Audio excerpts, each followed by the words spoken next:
And in the wake of that deadly attack, many cities around the country, of course, are responding with increased security measures, including right here in Connecticut. Our team coverage continues now with your reporter Marcy Jones. She joins now live at State Police Headquarters in Middletown with more on how they're working to prevent anything like this, hopefully, from happening in our state. Good morning, Marcy. That's right. Good morning. Well, what happened yesterday morning in New Orleans, quite frankly, could really happen anywhere where large crowds gather. And that's exactly why agencies like Connecticut State Police are constantly reassessing how to keep everybody safe.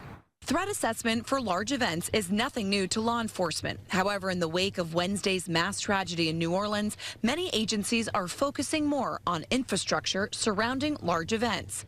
Utilizing large trucks, dumpsters, snowplows, and other barriers is something law enforcement agencies are factoring into planning for large event crowds. It's much more professional, the planning at the events here in Connecticut that I've seen, that I'm used to, in the coordination through the Joint Terrorism Task Force for the fusion centers. Connecticut State Police tell Eyewitness News during this time of year, additional patrols are already in place statewide, saying in part, quote, our intelligent operations unit remains a vital component towards this mission by actively monitoring incidents both locally and nationally in order to deploy the appropriate resources as necessary to head off a tragedy before it occurs.